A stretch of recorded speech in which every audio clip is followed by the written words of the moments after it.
Hi friends, this is Naresh.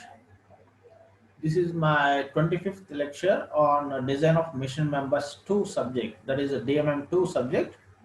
This is a common for third BTech first sem mechanical students.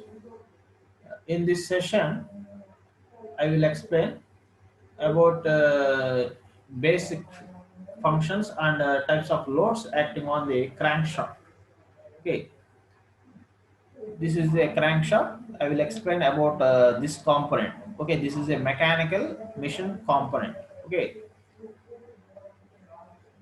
you can observe this working view of a piston and a connecting rod. These are the cam and follower mechanisms. Okay, crankshaft. Yeah, uh,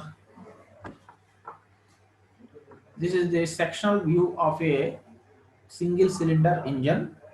Okay, so this is a cylinder wall, and this is a bore or internal hole of the cylinder, and this is a inlet wall, this is outlet wall, this middle one is a spark plug for SI engines, fuel injector for CA engines. Okay, and this is a piston pin. Okay, these are the piston rings. Okay, so this one is a piston pin or gudgeon pin or wrist pin. Okay. Now this one is a intermediate member, that is a connecting rod. Okay. So here the small end of the connecting rod connected to the piston by using piston pin. Okay. And the big end of the connecting rod connected to the crank pin. Okay. So this is a crank mechanism. Okay. Here the here you can observe uh, a crankshaft is used to convert reciprocating motion of the piston into rotary motion of the engine. Okay, so here the crankshaft consists of the shaft parts. Yeah, the crankshaft consists of the shaft parts. Okay, these are the shaft parts which revolve in the main bearings, the crank pins to which the big ends of the connecting rod are connected, the crank arms are webs. Webs are chicks which connected to the crank pins and the shaft parts. The crankshaft, depending upon the position of the crank, maybe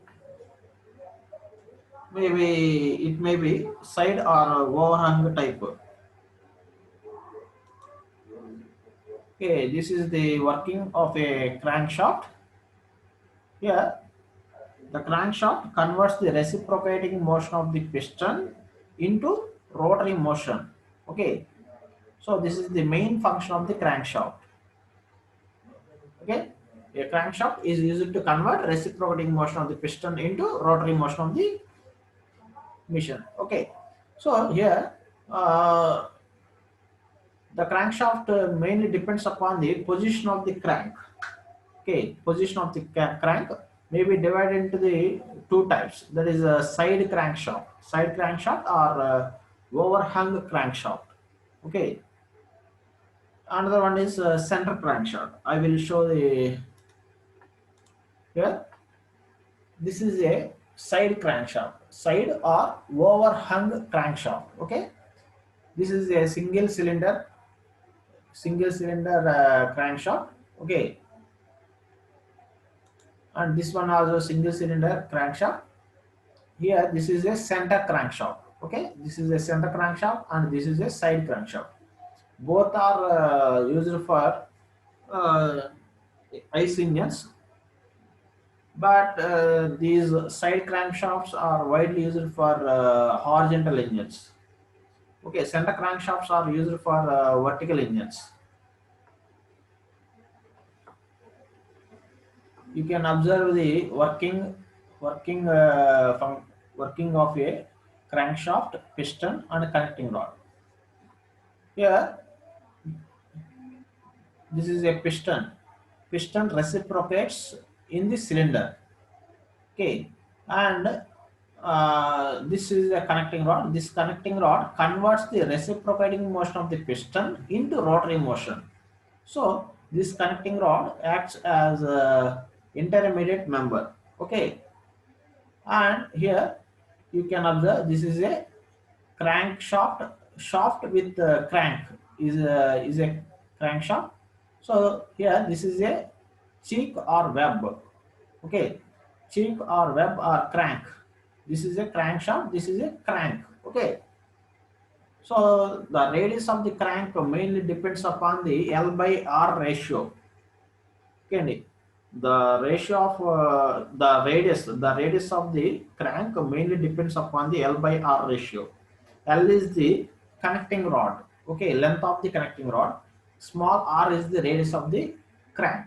Okay, so the size of the engine mainly depends upon the L by R ratio. L is the length of the connecting rod and R is the radius of the crank. Okay,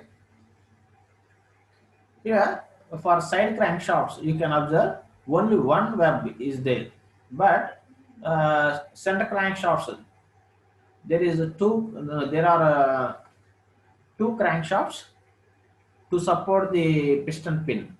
Okay, so this is a piston pin. Okay అండి, ఇది piston pin, ఇదేమో crank shaft, ఇది crank web are చీక్. Okay, ఇక్కడ మనకి ఒకే ఒక web ఉంటుంది, crank shaft ఉంటుంది, crank pin ఉంటుంది, ఒక క్రాంక్ పిన్. ఇక్కడ వచ్చి అడిషనల్ గా ఈ క్రాంక్ పిన్ ని సపోర్ట్ చేయడానికి ఇంకొక చీక్ ఉండిద్దండి, చీక్ ఆర్ వెబ్ ఉంటుంది. ఓకే, ఇక్కడ రెండు వెబ్స్ ఉంటాయి, రెండు వెబ్స్ మధ్యలో క్రాంక్ పిన్ అనేది ఉంటుంది. ఆ క్రాంక్ పిన్ కి కనెక్టింగ్ రాడ్ అనేది కనెక్షన్ ఇస్తాం. ఓకేనా అండి, big end of the connecting rod అనేది క్రాంక్ పిన్ కి ఇస్తాం. అదేవిధంగా ఇక్కడ మనకి ఈ పిస్టన్ మీద యాక్ట్ అయ్యే లోడ్ ని సపోర్ట్ చేయడానికి ఇక్కడ క్రాంక్ షాఫ్ట్స్ అనేవి ఇవ్వండి, left side right side. Centre crank shafts కి అయితే left side right side crank shafts రెండు ఉంటాయి. ఇవి రెండు కూడా బేరింగ్స్ కి అంటే బేరింగ్స్ లో మనకి సపోర్టింగ్ కోసం బేరింగ్స్ కి పెట్టేసి మనం యూజ్ చేస్తూ ఉంటాం. ఓకే అండి, ఈ సైడ్ క్రాంక్ షాఫ్ట్ లో అయితే ఒకే ఒక్క క్రాంక్ షాఫ్ట్ ఉంటుంది, ఒక షాఫ్ట్ ఉంటుంది, ఒకే ఒక వెబ్ ఉంటుంది, ఒకే ఒక్క పిన్ ఉంటుంది.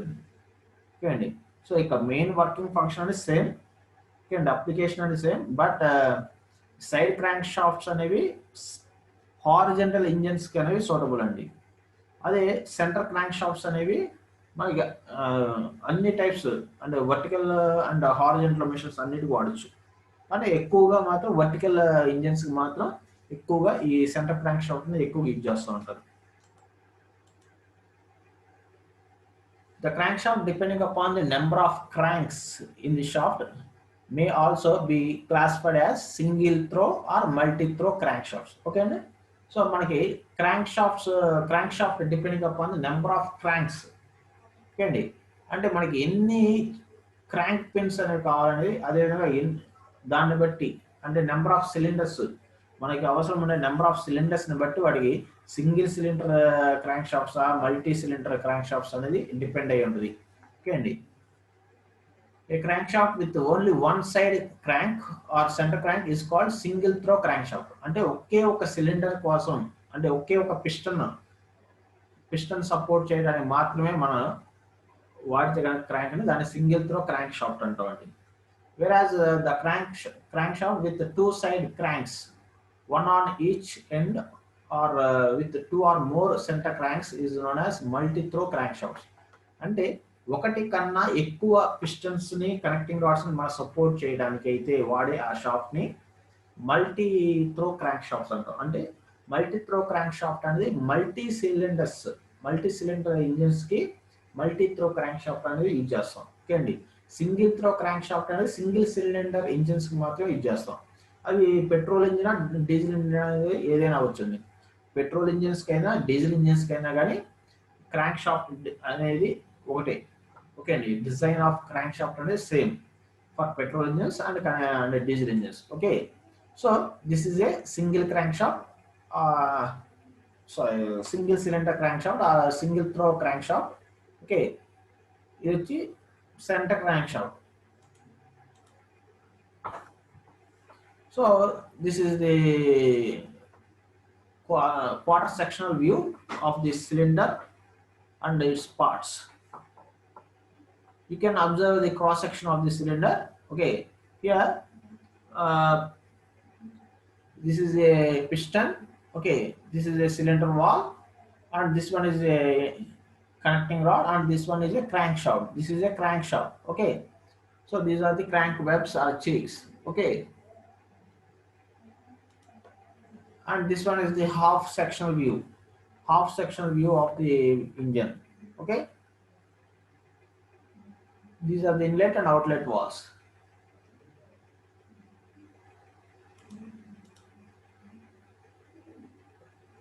This is a multi-cylinder engine. Okay, multi-cylinder engine, but here only one crank pin is sufficient. Okay, ఇక్కడ మనకి ఈ రోటరీ ఇంజిన్ అండి ఇది యాక్చువల్గా.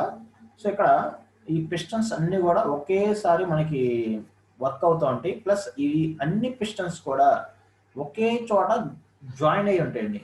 అవి మొత్తం కలిపి ఒకే ఒక క్రాంక్ పిన్ కి కనెక్షన్ ఇస్తాం. సో ఇక్కడ మనం ఇచ్చేది సైడ్ క్రాంక్ షాఫ్ట్ అనేది ఇస్తామండి. మనం ఇందాక ఆల్రెడీ డిస్కస్ చేస్తాం side crank shaft, centre crank shaft. అందులో సైడ్ క్రాంక్ షాఫ్ట్ కి ఇక్కడ కనెక్షన్ ఇస్తాం. ఓకే అండి, ఇది ఒక అప్లికేషన్ అండి, సైడ్ క్రాంక్ షాఫ్ట్ యొక్క అప్లికేషన్. నెక్స్ట్ ఇది చూస్తే మీకు ఇక్కడ centre crank shafts, multi throw crank shafts అండి. అంటే ఇక్కడ మల్టీ సిలిండర్స్ వాడతాం, అదేవిధంగా మల్టీ క్రాంక్ పిన్స్ అని ఉంటాయి. అంటే ఒకటి కన్నా ఎక్కువ పిన్స్ కావాలండి. ఇందాక మనం చూసిన ఎగ్జాంపుల్ అయితే ఒకే ఒక క్రాంక్ పిన్ అనేది సఫిషియంట్. ఇక్కడ ఏంటంటే మనకి ఇక్కడ సిలిండర్స్ చూడండి, సిలిండర్స్ అన్ని కూడా ఒకదానికి ఒకటి ఇండివిజువల్ గా వర్క్ అవుతాయి. సో ఇక్కడ క్రాంక్ పిన్ అనేది ఒక్కొక్క పిస్టన్కి ఒక్కొక్క క్రాంక్ పిన్ అనేది కావాలి. మళ్ళీ వాటి సపోర్ట్ చేస్తూ క్రాంక్ వెబ్స్ అనేవి ఉండాలి. క్రాంక్ వెబ్స్ ఆ చీక్స్ అనేవి సపరేట్గా ఉంటాయి. సో ఇది మనకి వచ్చి సెంటర్ క్రాంక్ షాఫ్ట్ అండి. ఇది centre crank shaft with multi cylinders. Okay, here this one also centre crank shaft with multi cylinders. ఇక్కడ మనకి ఏంటంటే నెంబర్ ఆఫ్ సిలిండర్స్ అనేవి 10 కన్నా ఎక్కువ ఉంటాయండి. ఓకే అండి, సో ఇవి మనకి హెవీ లోడ్స్, అంటే మనకి ఎక్కువ హార్స్ పవర్ కావాలి అనుకుంటే ఎక్కడైతే ఒక పర్టికులర్ ఒక ఇంజిన్కి ఎక్కువ హార్స్ పవర్ ఉన్న ఇంజిన్స్కి సపోర్ట్ చేయాలంటే ఈ టైప్ ఆఫ్ మనకి నెంబర్ ఆఫ్ సిలిండర్స్ అనేవి ఎక్కువగా ఇస్తాం. సో నెంబర్ ఆఫ్ సిలిండర్స్ ఎక్కువ ఇచ్చినప్పుడు హార్స్ పవర్ అనేది ఎక్కువ, అంటే మనకి పవర్ అనేది ఎక్కువ ప్రొడ్యూస్ అయింది. ఓకే అండి, సో ఆ టైప్ ఆఫ్ ఇంజిన్స్లో మనకి ఈ క్రాంక్ షాఫ్ట్ వాడతాం. ఈ క్రాంక్ షాఫ్ట్కి వచ్చినప్పుడు ఒక్కొక్క సిలిండర్కి ఒక్కొక్క క్రాంక్ పిన్ అనేది ఉంటుంది. ఓకే అండి, సో ఇది ఒక multi cylinder ఇంజిన్కి example.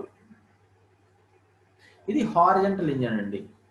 Horizontal ఇంజిన్కి example ఇది. ఇందాక మనం చూసినవన్నీ వర్టికల్ ఇంజిన్స్ అండి. ఇందాక మనం చూసిన అప్లికేషన్స్ అన్ని కూడా వర్టికల్ ఇంజిన్స్కి యూజ్ చేస్తాం. ఇవి వచ్చి హారిజంటల్ ఇంజిన్ అండి. ఇక్కడ మీరు అబ్జర్వ్ చేస్తే పిస్టన్ అనేది హారిజంటల్గా మనకి మూవ్ అవుతూ ఉంది. మీరు ఇక్కడ చూస్తే ఓకే అండి, హారిజంటల్గా మూవ్ అవుతుందండి ఇక్కడ పిస్టన్స్ అని. ఇందాక మనం చూసినవన్నీ పిస్టన్స్ అన్ని వర్టికల్గా up and downward direction move అవుతాయి. కానీ ఇవి లెఫ్ట్ సైడ్ అండ్ రైట్ సైడ్కి పిస్టన్స్ అనేవి మూవ్ అవుతుంటాయి. ఓకే, ఫార్వర్డ్ అండ్ బ్యాక్వర్డ్ డైరెక్షన్లో. సో ఇది హారిజంటల్ ఇంజిన్. ఈ హారిజంటల్ ఇంజిన్స్లో వాడి ఈ క్రాంక్, ఇది హారిజంటల్ ఉండేదని క్రాంక్ అంటారు, క్రాంక్ షాఫ్ట్. ఓకే, ఇది one type of design crank షాఫ్ట్కి. ఇది కూడా multi cylinders engine, centre crank shafts అండి.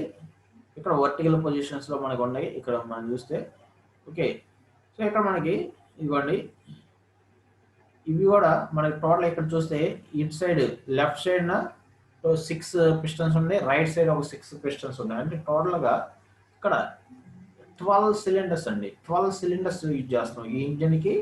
12 సిలిండర్స్ వాడుతున్నాం. ఈచ్ సిలిండర్లో ఆ 12 సిలిండర్స్లో ఈచ్ సిలిండర్లో ఒక పిస్టన్ ఉంటుంది. అంటే 12 సిలిండర్స్కి 12 పిస్టన్స్ మొత్తం టోటల్గా. మళ్ళీ ఒక్కొక్క పిస్టన్కి ఒక్కొక్క కనెక్టింగ్ రాడ్, అంటే 12 connecting rods each connecting rod వచ్చి ఇక్కడ మీరు అబ్జర్వ్ చేస్తే ఇక్కడ ఈ ఇంజన్లో వచ్చేటప్పటికి రెండు కనెక్టింగ్ రాడ్స్ వచ్చి ఒక పిస్టన్ పిన్ దగ్గర కనెక్ట్ అయి ఉందండి. ఇక్కడ మీరు అబ్జర్వ్ చేస్తే ఓకే అండి. అంటే టూ కనెక్టింగ్ రాడ్స్ వచ్చేటప్పటికి ఒకే పిస్టన్ పిన్ దగ్గర కనెక్షన్ ఉంది. ఇంతకుముందు మనం చూసినవన్నీ కూడా ఒక్క పిన్ దగ్గర, అంటే ఒక క్రాంక్ పిన్కి ఒక కనెక్టింగ్ రాడ్నే కనెక్షన్ ఇచ్చాం అంతకుముందు.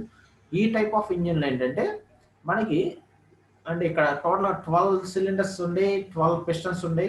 సో ఇక్కడ అందుకని ఇక్కడ మనం ఏం చేస్తామంటే ఒక్కొక్క పిస్టన్ పిన్కి ఒక్కొక్క క్రాంక్ షాఫ్ట్కి మనకి ఇక్కడ చూడండి రెండు ఒక్కొక్క క్రాంక్ పిన్కి 2 కనెక్టింగ్ రాడ్స్ ఇస్తున్నాం. ఓకే అండి. సో అంటే ఒక క్రాంక్ పిన్ అనేది తిరిగితే 2 పిస్టన్స్ అనేవి ఆటోమేటిక్గా మూవ్ అవుతాయండి. ఓకే. ఇక్కడ మనకి ఈ పైన ఉన్నవన్నీ అరేంజ్మెంట్స్ ఏంటి, ఇన్లెట్ అండ్ అవుట్లెట్ వాల్స్ యొక్క అరేంజ్మెంట్. ఓకే అండి. ఈ ఇన్లెట్ అండ్ అవుట్లెట్ వాల్స్ అనేవి మనకి ఆపరేట్ చేయడానికి క్యామ్ అండ్ ఫాలోయర్ మెకానిజం అనేది ఇక్కడ యూజ్ చేస్తాం. సో ఈ పైన ఇక్కడ రొటేట్ అవుతుంది ఈ షాఫ్ట్ ని క్యామ్ అండ్ ఫాలోయర్ మెకానిజమ్స్ అండి ఇవన్నీ. సో ఇది క్యామ్. ఓకే అండి. సో ఇది మీకు ఫాలోయర్స్ ఇక్కడ మీరు అబ్జర్వ్ చేయొచ్చండి. క్యామ్ ప్రొఫైల్ అంటే ఇక్కడ ఒక ఎలిప్టికల్ షేప్ లో ఒక షేప్ ఉంది షాఫ్ట్ మీద.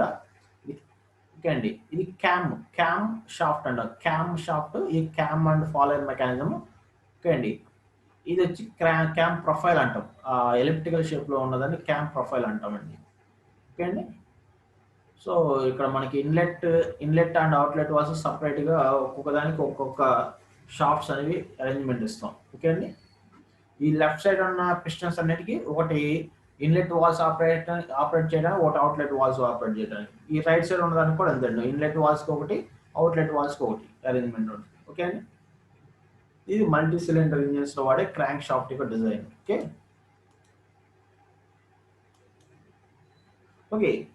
ఇప్పుడు మెటీరియల్స్, మన క్రాంక్ షాఫ్ట్స్ ని తయారు చేయడానికి ఏ మెటీరియల్స్ యూజ్ చేస్తాం, ఏ మెటీరియల్స్ యూజ్ చేయాలి అంటే what are the materials used for manufacturing the crankshafts? The crankshafts are subjected to shock and fatigue loads. Okay, ఇక్కడ మన crankshafts మీద ఫ్లక్చువేటింగ్ లోడ్స్ అనేవి ప్లస్ షాక్ లోడ్స్ అనేవి ఇక్కడ ఎక్కువగా క్రియేట్ అవుతూ ఉంటాయండి. అంటే ఎక్కువగా ఆ షాఫ్ట్ మీద, క్రాంక్ షాఫ్ట్ మీద ఎక్కువగా ఫ్లక్చువేటింగ్ లోడ్స్, షాక్ లోడ్స్ అనేవి యాక్ట్ అవుతూ ఉంటాయి. ఓకే అండి. సో ఇక్కడ మనకి షాక్ లోడ్స్ అంటే ఫర్ ఎగ్జాంపుల్ మీరు వెహికల్ అంటే ఇప్పుడు కారు కానీ లారీ కానీ మనం డ్రైవ్ చేసుకుంటూ వెళ్తున్నప్పుడు సడన్గా ఒక స్పీడ్ బ్రేకర్ వచ్చిందండి. స్పీడ్ బ్రేకర్ మీరు చూడలేదనుకోండి, అదే స్పీడ్ మీద వెళ్తూ ఆ స్పీడ్ బ్రేకర్ మీద నుంచి ఎక్కి దిగినప్పుడు మనకి ఎక్కువ స్పీడ్తో వెళ్ళడం వల్ల ఆ స్పీడ్ బ్రేకర్ మీదకి ఎక్కి దిగినప్పుడు ఆ వెహికల్ యొక్క లోడ్ మొత్తం కూడా కొంత వెలాసిటీ ఎక్కి దిగినప్పుడు ఇంపాక్ట్ లోడ్స్గా క్రియేట్ అయ్యిందండి. ఇంపాక్ట్ లోడ్స్గా మనకి కన్వర్ట్ అయ్యింది. అంటే అక్కడ యాక్చువల్గా యాక్ట్ అయ్యే లోడ్ కన్నా ఎక్కువ లోడ్ యాక్ట్ అయ్యింది. ఎక్కువ లోడ్ యాక్ట్ అయ్యి అది బండి స్పీడ్ బ్రేకర్ ఎక్కి దిగినప్పుడు ఆ లోడ్ అనేది మల్టిపుల్ అవుతూ ఉంటుంది. డబుల్ ఆర్ ట్రిపుల్ అనేది depending upon the velocity of the vehicle. Okay అండి. అక్కడ ఇనర్షియా ఫోర్సెస్ అనేవి ఎక్కువ క్రియేట్ అయ్యి యాక్చువల్గా బాడీ, వెహికల్ యొక్క బాడీ దాని మీద ఉన్న లోడ్ మొత్తం కాకుండా ఇంకా ఎక్స్ట్రాగా ఎక్కువగా లోడ్ యాక్ట్ అవుతూ ఉంటుంది. మళ్ళీ స్పీడ్ బ్రేకర్ దిగిన తర్వాత మళ్ళీ మామూలుగా లోడ్ యాక్ట్ అవుతుంది. అంటే సడన్గా మనకి కొన్ని లోడ్స్, షాక్ లోడ్స్ అనేవి కొన్ని సడన్గా యాక్ట్ అవుతూ ఉంటాయి. ఆ షాక్ లోడ్స్ యాక్ట్ అయినప్పుడు వెహికల్ యొక్క లోడ్ అనేది ఇంక్రీజ్ అవుతూ ఉంటుంది. సో ఆ వెహికల్ యొక్క లోడ్ అనేది ఇంక్రీజ్ అయితే ఆటోమేటిక్గా క్రాంక్ షాఫ్ట్స్ మీద కూడా లోడ్ అనేది ఇంక్రీజ్ అవుతుంది. ఓకే అండి. సో క్రాంక్ షాఫ్ట్స్, సో మనం క్రాంక్ షాఫ్ట్స్కి ఎలాంటి మెటీరియల్స్ని యూజ్ చేయాలంటే ఫ్యాటిక్ లోడ్స్ని తట్టుకునే విధంగా ఉండాలి. అదేవిధంగా ఎక్కువ షాక్ లోడ్స్ యాక్ట్ అయినా కానీ తట్టుకునే విధంగా ఆ షాక్ లోడ్స్కి, ఫ్యాటిక్ లోడ్స్కి తట్టుకునే మెటీరియల్స్ ఏవైతే ఉంటే ఆ మెటీరియల్స్ని యూజ్ చేసి క్రాంక్ షాఫ్ట్స్ని మనం తయారు చేయాలండి. ఓకే అండి.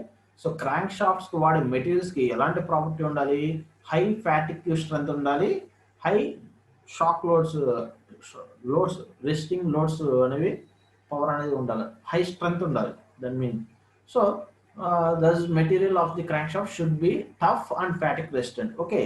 సో మనకి ఫ్యాటిక్ స్ట్రెంగ్త్ ఎక్కువగా ఉండాలి, టఫ్నెస్. ఓకే అండి. సో మనకి అది ఉండాలి property. The crank shafts are generally made of carbon steel, special steel or special cast iron. Okay. So మనం మరి high fatigue strength, high shock loads మనం తట్టుకునే ప్రాపర్టీ ఉన్న మెటీరియల్స్ ఏంటంటే ఎగ్జాంపుల్కి మనకి కార్బన్ స్టీల్, కార్బన్ స్టీల్స్ ఒకటి, స్పెషల్ స్టీల్స్ ఒకటి, స్పెషల్ క్యాస్ట్ ఐరన్స్. సో ఎక్కువగా యూజ్ చేసేవి ఇవన్నీ. సో ఎక్కువగా మనకైతే కార్బన్ స్టీల్ అనేది ఎక్కువగా యూజ్ చేస్తాం. ఎక్కువ లోడ్స్ యాక్ట్ అయినా కానీ ఈ కార్బన్ స్టీల్స్ అనేవి బేర్ చేస్తాయండి. ఓకే అండి. సో క్యాస్ట్ ఐరన్స్కి వచ్చేటప్పటికి మనకి తక్కువ లోడ్స్, అంటే ఇక్కడ మనకి టెన్జైల్ లోడ్స్ అనేవి తట్టుకోలేదండి. క్యాస్ట్ ఐరన్కి వచ్చేటప్పటికి హై కంప్రెసివ్ స్ట్రెంత్ ఉండదు, అంటే కంప్రెసివ్ లోడ్స్ అయితే క్యాస్ట్ ఐరన్ ఎక్కువగా బేర్ చేస్తుందండి. అదే టెన్జైల్ లోడ్స్ కానీ బెండింగ్ లోడ్స్ కానీ యాక్ట్ అయితే క్యాస్ట్ ఐరన్ మెటీరియల్ అనేది బేర్ చేయలేదు. సో అన్ని ఇంజన్స్లో కూడా క్యాస్ట్ ఐరన్ అనేది సూటబుల్ కాదండి. అక్కడ లోడ్ యాక్ట్ అయ్యే విధానాన్ని బట్టి, అదేవిధంగా అమౌంట్ ఆఫ్ లోడ్ని బట్టి మనం క్యాస్ట్ ఐరన్ అనేది తీసుకోవాలి. సో మనం ఎక్కువగా మాత్రం కార్బన్ స్టీల్స్, స్పెషల్ స్టీల్స్తో తయారు చేసినవి మాత్రమే ఎక్కువగా యూజ్ చేస్తూ ఉంటాం క్రాంక్ షాఫ్ట్స్కి. Okay. In industrial engines, the crankshafts are commonly made from carbon steel such as 40C8. Okay, so 40C8 is a steel designation. Okay, designation of steels and 40C8, 55C8 and 60C4. C is the carbon. Okay, it shows the carbon percentage. Okay, in transport engines, manganese steel such as 20 mm, 20 manganese 2, 27 manganese 2, 37 manganese 2 are generally used for making the crankshafts. Okay, transportation engines కి అయితేనేమో manganese తో తయారు చేసిన steel materials అనేవి use చేస్తాం. Okay అండి. In aero engines, అంటే మన ఏరోనాటికల్ ఇంజన్స్లో మనకి క్రాంక్ షాఫ్ట్స్ని నికెల్ క్రోమియం స్టీల్తో తయారు చేస్తాం. నికెల్ క్రోమియం స్టీల్తో తయారు చేస్తాం. ఓకే, ఇవన్నీ స్పెషల్ స్టీల్స్ అనమాట. సో ఎగ్జాంపుల్ వచ్చి 35 nickel 1, chromium 60. This is example. And another example is 40 nickel 2, chromium 1. Okay, molybdenum 28. Sorry, molybdenum or MO 28 are extensively used for the crankshaft. Okay, ఇవన్నీ కూడా మన crank shafts ని తయారు చేయడానికి use చేసే materials అండి. Crank shafts are made by drop forging or casting process. అంటే crank shafts ని ఏ విధంగా తయారు చేస్తాం, ఏ మెథడ్స్ ని యూజ్ చేసి చేస్తాం అనేది ఇక్కడ మనం చెప్తున్నాం. అదేంటి, డ్రాప్ ఫోర్జింగ్ అంటే ఫోర్జింగ్ ఆపరేషన్ యూజ్ చేస్తాం, లేదంటే కాస్టింగ్ ప్రాసెస్ యూజ్ చేసి చేస్తాం. కాస్ట్ ఐరన్స్ తో తయారు చేయడానికి కాస్టింగ్ ప్రాసెస్ ద్వారా క్రాంక్ షాఫ్ట్స్ చేస్తారండి. అదే స్టీల్స్ కానీ స్పెషల్ స్టీల్ మెటీరియల్స్ కానీ యూజ్ చేస్తే డ్రాప్ ఫోర్జింగ్ ద్వారా మన కాస్ట్ ఐరన్ని డ్రాప్ ఫోర్జింగ్ ప్రాసెస్ కానీ లేదంటే మనకి అదర్ ప్రాసెస్ యూజ్ చేసి ఈ క్రాంక్ షాఫ్ట్స్ అనేది తయారు చేస్తారు. ఓకే అండి. The surface of the crank pin is hardened by case carburizing, nitriding or induction hardening. So ఇక్కడ మనకి క్రాంక్ పిన్కి కనెక్టింగ్ రాడ్ యొక్క big end of the connecting rod connected to the crank pin. So the total load acting on the piston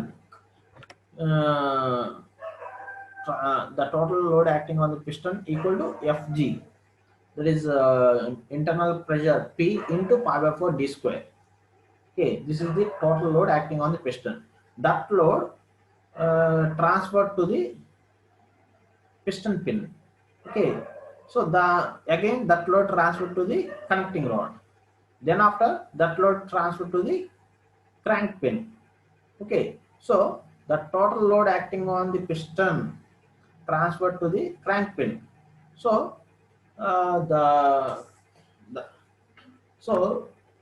మనకి ఆ crank pin మీద act అయ్యే load అనేది చాలా ఎక్కువగా, లోడ్ మొత్తం క్రాంక్ పిన్ మీద యాక్ట్ అయ్యింది కాబట్టి, సో ఆ క్రాంక్ పిన్ ని ఎక్కువ హై స్ట్రెంగ్త్ ఉండే విధంగా మనం చేయడానికి కార్బరైజింగ్ అనే ప్రాసెస్ ఒకటి, నైట్రైడింగ్ అనే ప్రాసెస్ ఒకటి, హార్డనింగ్, ఇండక్షన్ హార్డనింగ్ అనేది ప్రాసెస్ యూజ్ చేసి అది ఎక్కువ హార్డ్గా ఉండే విధంగా మనం తయారు చేస్తామండి. అంటే టెంపరేచర్స్ ఇవన్నీ హీట్ ట్రీట్మెంట్ ప్రాసెస్ యూజ్ చేసి ఆ మెటీరియల్ని మనం క్రాంక్ షాఫ్ట్ని ఎక్కువ హార్డ్గా ఉండే విధంగా తయారు చేస్తాం. ఓకే అండి.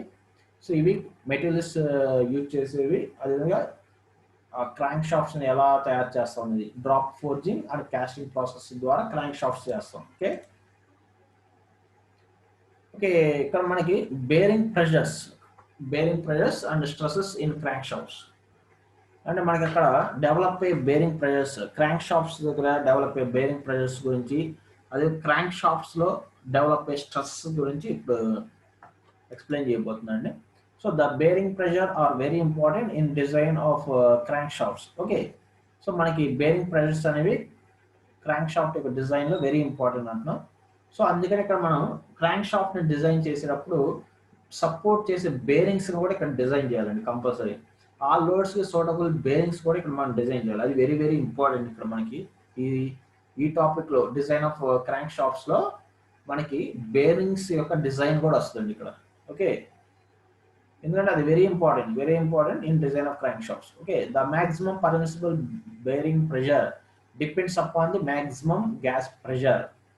Okay maximum gas pressure, journal velocity, amount of the method of lubrication and change of direction of the bearing pressure. Okay మనకి ఇక్కడ maximum bearing pressure అనేది అంటే మనకి ఇక్కడ క్రాంక్ పిన్ మీద యాక్ట్ అయ్యే లోడ్ మొత్తం సపోర్ట్ చేసేదంతా మన అక్కడ సపోర్టింగ్ బేరింగ్స్ ఎండ్స్ దగ్గర సపోర్టింగ్ బేరింగ్స్ అనేది యూజ్ చేస్తాం. సో ఆ సపోర్టింగ్ బేరింగ్స్ మీద మొత్తం లోడ్ అంతా ట్రాన్స్ఫర్ అయ్యింది. సో ఆ బేరింగ్స్ మనకి సపోర్టింగ్ బేరింగ్స్ మీద ఎంతెంత ప్రెషర్ అనేది యాక్ట్ అవుతుందో అనేది depending upon the maximum inside gas pressure. అంటే మనకి సిలిండర్స్లో మనకి కంబషన్ అనేది జరిగింది. ఆయిల్ బర్న్ అయినప్పుడు మనకి హై ప్రెషర్స్ క్రియేట్ అవుతుంది. సో ఆ ఇంటర్నల్ ప్రెషర్ ఎంత ఉంది, మ్యాక్సిమం ఇంటర్నల్ ప్రెషర్ ఎంత ఉంది, అదేవిధంగా ఎంత అమౌంట్ ఆఫ్ లూబ్రికేషన్ మనం ఆ బేరింగ్స్కి, ఆ సపోర్టింగ్ బేరింగ్స్కి ఎంత లూబ్రికేషన్ ఇచ్చాం, ఏ టైప్ ఆఫ్ లూబ్రికేషన్ ఇచ్చాం, అదేవిధంగా అక్కడ ఆ క్రాంక్ షాఫ్ట్ అనేది ఎంత స్పీడ్తో రొటేట్ అవుతుంది, ఇవన్నీ బేస్ చేసుకొని మనకి ఇక్కడ ఆ క్రాంక్ షాఫ్ట్ యొక్క బేరింగ్స్ మీద యాక్టివ్ ప్రెషర్ని ఫైండ్ అవుట్ చేస్తాం. ఓకే లోడ్స్ కానీ ఇక్కడ అదేవిధంగా ఇక్కడ క్రాంక్ షాఫ్ట్స్లో మనకి డెవలప్ అయ్యే స్ట్రెస్సెస్ ఏంటంటే మెయిన్గా ఇక్కడ 2 టైప్స్ ఉన్నాయండి. ఒకటి బెండింగ్ స్ట్రెస్ అండి. క్రాంక్ షాఫ్ట్స్ అనేవి బెండింగ్ స్ట్రెసెస్ వల్ల ఫెయిల్ అవ్వచ్చు ఒకటి. సెకండ్ వన్ వచ్చి షేర్ స్ట్రెసెస్ వల్ల ఫెయిల్ అవ్వచ్చండి. అంటే క్రాంక్ షాఫ్ట్స్లో డెవలప్ అయ్యే స్ట్రెసెస్ ఏంటి, బెండింగ్ స్ట్రెసెస్ కానీ లేదంటే షేర్ స్ట్రెసెస్ కానీ. సో ఈ 2 టైప్స్ ఆఫ్ స్ట్రెసెస్ అనేవి మన క్రాంక్ షాఫ్ట్స్లో డెవలప్ అయ్యే స్ట్రెసెస్ అనేవి. సో నీకు క్రాంక్ షాఫ్ట్ ఫెయిల్ అయితే ఒకటి బెండింగ్ స్ట్రెసెస్ వల్ల అంటే బెండింగ్ లోడ్స్ వల్ల ఫెయిల్ అవ్వచ్చు, లేదంటే షేర్ లోడ్స్ వల్ల ఫెయిల్ అవ్వచ్చు. సో అందుకని మనం ఇక్కడ క్రాంక్ షాఫ్ట్ యొక్క ప్రాబ్లం మనం డిజైన్ చేసేటప్పుడు మెయిన్గా ఇక్కడ 2 కేసెస్గా ఇక్కడ ట్రీట్ చేయాలండి. ఒకటి బెండింగ్ స్ట్రెసెస్ని బేస్ చేసుకొని ఒక ప్రాబ్లం చేస్తాం, ఇంకొక కేసు వచ్చి షేర్ స్ట్రెసెస్ని బేస్ చేసుకొని ఒక ప్రాబ్లం చేస్తాం. ఓకే అండి, అది మీకు డిజైన్ ప్రొసీజర్ చెప్పినప్పుడు ఎక్స్ప్లెయిన్ చేస్తాను. Okay, most crankshaft failures are caused by a progressive fracture due to repeated bending or reverse torsion stresses. Okay అండి, మనకి ఎక్కువ ఆల్మోస్ట్ ఒక సర్వేలో మనకి ఏం చెప్పిందంటే ఆటోమొబైల్స్ కానీ మనకి తీసుకుంటే ఇంజిన్స్ అవి ఎక్కువగా ఫెయిల్ అవ్వడానికి మెయిన్ రీజన్ ఏంటంటే ఫ్యాటిక్ లోడ్స్ అండి. రిపీటెడ్ ఆర్ ఫ్లక్చువేటింగ్ లోడ్స్ వల్ల మనకి ఆటోమొబైల్ ఇంజిన్స్ అనేవి ఎక్కువగా ఫెయిల్ అవుతుందండి. ఎందుకు ఫెయిల్ అవుతుందంటే repeated loads or fluctuating loads act అయినప్పుడు మనకి ప్రోగ్రెసివ్ క్రాక్ ఫార్మేషన్ కానీ లేదంటే ఫ్రాక్చర్స్ అనేవి ఫామ్ అవడం వల్ల ఆటోమొబైల్స్ అనేవి ఎక్కువగా ఫెయిల్ అవడానికి మెయిన్ రీజన్ ఇదండి. Okay, repeated loads or fluctuating loads వల్ల ఎక్కువగా ఫెయిల్ అవుతుంది. ఓకే వాటిని సో అందుకని మనం ఫ్యాటిక్ లోడ్స్ ఉన్న ఆ ఫ్యాటిక్ లోడ్స్ని తట్టుకునే మెటీరియల్స్ని యూజ్ చేస్తే మనకి ఆ ఫెయిల్యూర్స్ ని మనం ఓవర్కమ్ చేయొచ్చు. ఓకే అండి. So thus the crankshaft is under fatigue loading and therefore its design should be based upon endurance limit. Okay అండి. మనకి ఫ్యాటిక్ స్ట్రెంత్ అనేది అంటే ఫ్యాటిక్ స్ట్రెంత్ అండ్ డిజైన్ చేసేటప్పుడు షాప్స్ డిజైన్ చేసేటప్పుడు ఫ్యాటిక్ స్ట్రెంత్ మనం find out చేయాలంటే దానికి endurance limit అనేది వెరీ ఇంపార్టెంట్ అండి. మనకి ఆల్రెడీ మనకి DMM1 అనే సబ్జెక్ట్లో ఆల్రెడీ లాస్ట్ సెమ్లో మనకి అయిపోయిన DMM1 అనే సబ్జెక్ట్లో సెకండ్ యూనిట్ మనకి ఆల్రెడీ ఇదే అండి. సెకండ్ యూనిట్ ఏంటో మనం నేర్చుకున్నది మొత్తం ఫ్యాటిక్ స్ట్రెంత్ మీదే. ఓకే అండి. స్ట్రెస్ కాన్సన్ట్రేషన్ అనే యూనిట్ మనకి సెకండ్ యూనిట్ స్ట్రెస్ కాన్సన్ట్రేషన్ గురించి అక్కడ డిస్కస్ చేసాం. దాంట్లో ఫ్యాటిక్ స్ట్రెంత్ గురించి వస్తుంది మనకి. ఓకే అండి. అందులో మనం నేర్చుకునేదంతా ఫ్యాటిక్ లోడ్స్ గురించి. ఓకే అండి.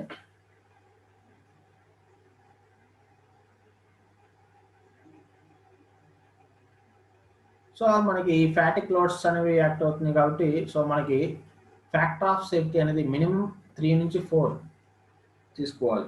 ఓకే అండి. 3 or 4 టైమ్స్ తీసుకోవాలండి ఫ్యాక్టర్ ఆఫ్ సేఫ్టీ అనేది.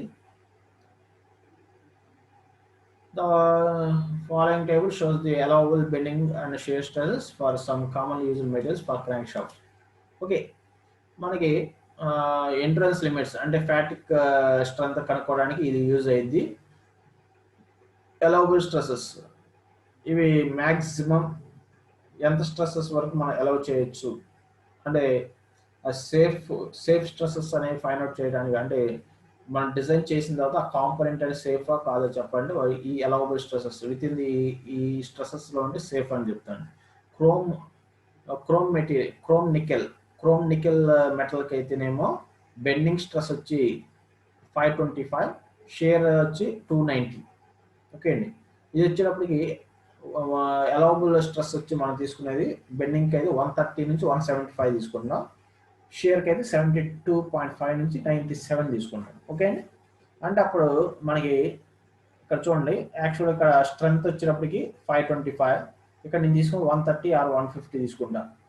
అంటే 3 or 4 టైమ్స్ మనకి సేఫ్టీ ఉన్నట్టు ఫ్యాక్టర్ ఆఫ్ సేఫ్టీ. ఓకే అండి. అదే కార్బన్ స్టీల్స్కి క్యాస్ట్ స్టీల్స్కి వచ్చి 225 బెండింగ్, 124 షేరు. అది ఎండ్యూరెన్స్ లిమిట్స్ అండి.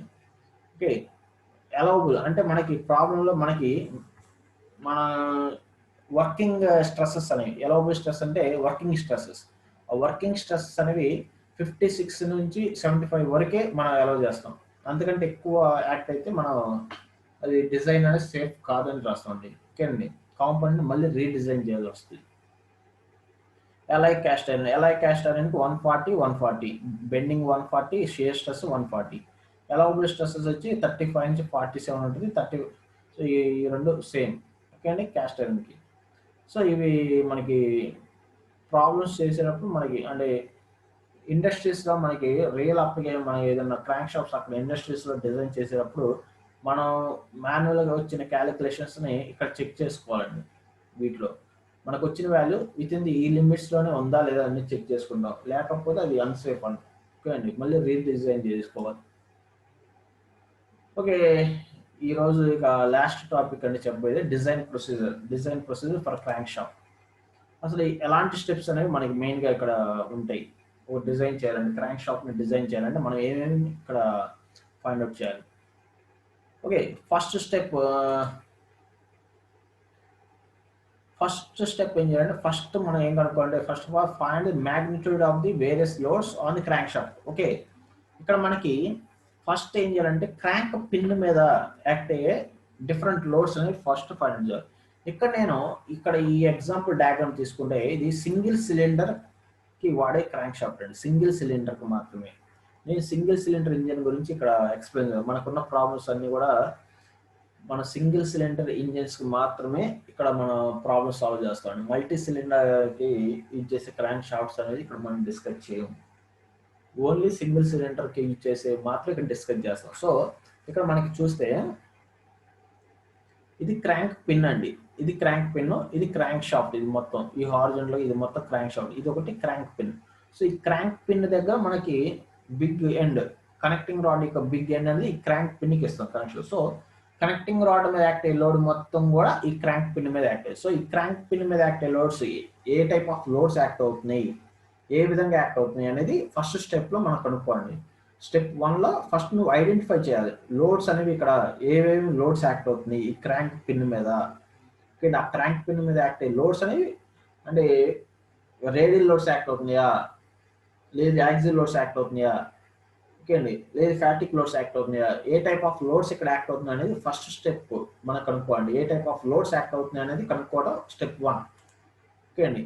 సెకండ్ స్టెప్ వచ్చేటప్పటికి determine the distance between the supports and their position with respect to the loads. Okay, ఇక్కడ మనకి ఈ లోడ్ ఇక్కడ ఇప్పుడు ఫర్ ఎగ్జాంపుల్ ఎఫ్పి అనే లోడ్ యాక్ట్ అవుతుందండి. ఈ క్రాంక్ పిన్ మీద ఎఫ్పి అనే లోడ్ యాక్ట్ అవుతుంటే ఆ లోడ్ని తట్టుకోవడానికి అంటే ఆ లోడ్ని సపోర్ట్ చేయడానికి ఇక్కడ మన సపోర్ట్స్ అనేవి సెలెక్ట్ చేసుకోవాలి. అంటే ఇక్కడ ఎఫ్పి అనే లోడ్ని తట్టుకోవడానికి మనం ఎక్కడెక్కడ సపోర్ట్స్ ఇవ్వాలి. సపోర్ట్స్ అంటే బేరింగ్స్, ఇక్కడ మన సపోర్ట్స్ ఇచ్చేది బేరింగ్ సపోర్ట్స్ ఇస్తాం, బేరింగ్స్ ఇస్తాం. సో ఎక్కడెక్కడ మనం బేరింగ్స్ ఇవ్వాలి అంటే ఇదిగోండి ఇక్కడ ఒక బేరింగ్ ఇస్తాం, ఎట్ పాయింట్ 1 దగ్గర ఒక బేరింగ్ ఇస్తాను, ఈ పాయింట్ 2 అనే దగ్గర ఒక బేరింగ్ ఇస్తాను, పాయింట్ 3 అనే దగ్గర ఒక బేరింగ్ ఇస్తాను. ఓకే అండి. ఇక్కడ ఈ స్టెప్ షాఫ్ట్ ఉంది కదండి, ఇది ఏంటంటే ఫ్లై వీల్, ఇక్కడ ఫ్లై వీల్ అనేది కనెక్షన్ ఇస్తామండి. ఓకేనా. సో ఫ్లై వీల్ అనేది ఆల్రెడీ మీకు తెలుసు ఎందుకు ఇస్తాను. ఫ్లై వీల్ వచ్చేటప్పటికి kinetic energy to store the energy. Okay అండి. సో ఫ్లై వీల్ యొక్క ఫంక్షన్ ఏంటంటే కైనెటిక్ ఎనర్జీ అనేది స్టోర్ చేసుకుంటుంది. సో అందుకని ఫ్లై వీల్ ఇక్కడ కంపల్సరీ మనం ఇవ్వాలి. సో ఇక్కడ ఫ్లై వీల్ ఇక్కడ ఉంటుందండి. ఓకే, ఈ ఫ్లై వీల్కి సపోర్టింగ్ కోసం ఈ second bearing third bearing use అయింది. ఈ పిస్టన్ పిన్ మీద యాక్ట్ అయ్యే లోడ్ ఎఫ్పి అనే లోడ్ సపోర్ట్ చేయడానికి బేరింగ్ 1 బేరింగ్ 2 అనేది సపోర్ట్ చేస్తుంది. సో టోటల్గా సింగిల్ సిలిండర్ ఈ దీంట్లో వచ్చినప్పుడు ఇది సెంటర్ క్రాంక్ షాఫ్ట్ అండి. ఈ సెంటర్ క్రాంక్ షాఫ్ట్కి 3 బేరింగ్స్ అనేవి సపోర్ట్ బేరింగ్స్ వాడతాం. అది ఎంతెంత దూరంలో వాడాలి, ఎంతెంత దూరంలో మనం ప్లేస్ చేయాలని సెకండ్ స్టెప్లో మనం ఫైండ్ అవుట్ చేస్తాం. ఓకే అండి. So distance between the supports.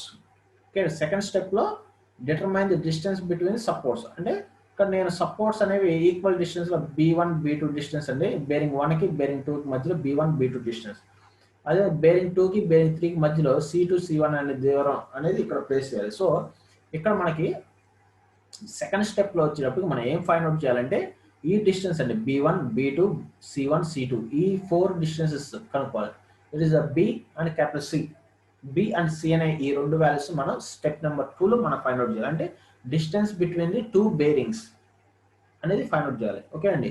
ఎందుకు బేరింగ్స్ మనం ఫైండ్ అవుట్ చేస్తాం అంటే బేరింగ్సే ఇక్కడ మన లోడ్స్ అన్నింటిని కూడా అక్కడ సపోర్ట్ చేసేది, ఆ లోడ్స్ మొత్తాన్ని మోసేది బేరింగ్స్ అండి. సో అక్కడ మనకి సూటబుల్ బేరింగ్ అనేది కనుక యూజ్ చేయకపోతే ఓకే అండి, బేరింగ్ ఫెయిల్ అయిందంటే ఆటోమేటిక్గా నీకు ఇక్కడ ఈ క్రాంక్ షాఫ్ట్ అనేది రొటేషన్ తిరగటం కూడా ఫెయిల్ అవుతుందండి, వర్కింగ్ అనేది కూడా ఫెయిల్ అవుతుంది. సో బేరింగ్స్ అనేది ఇక్కడ వెరీ వెరీ ఇంపార్టెంట్. సో మనం కంపల్సరీ ఒక మంచి బేరింగ్ అనేది ఇక్కడ సెలెక్ట్ చేసుకోవాలి కంపల్సరీ. సో ఇక్కడ సెంటర్ క్రాంక్ షాఫ్ట్స్లో అయితేనేమో 3 బేరింగ్స్ యూజ్ చేస్తాం. Single cylinder centre crank shafts అయితే 3 బేరింగ్స్ వాడాలి సపోర్టింగ్కి. అదేవిధంగా సైడ్ క్రాంక్ షాఫ్ట్కి అయితేనేమో ఒకే ఒక బేరింగ్ అనేది సఫిషియంట్ అండి. ఓకే అండి. సో ఇది స్టెప్ నెంబర్ 2. స్టెప్ నెంబర్ 1లోనేమో loads a type of loads act అవుతున్నాయి అనేది కనుక్కోవడం స్టెప్ 1. స్టెప్ 2లో ఆ లోడ్స్ని తట్టుకోవడానికి ఎక్కడెక్కడ మనం సపోర్ట్స్ వాడాలి అంటే బేరింగ్స్ ఎక్కడెక్కడ వాడాలి, ఎంతెంత దూరంలో వాడాలని స్టెప్ 2. ఓకే అండి. స్టెప్ 3లో వచ్చేటప్పటికి for the sake of simplicity and also for safety, the shaft is considered to be supported at the centers of the bearings and all the forces and reactions to be acting at these points.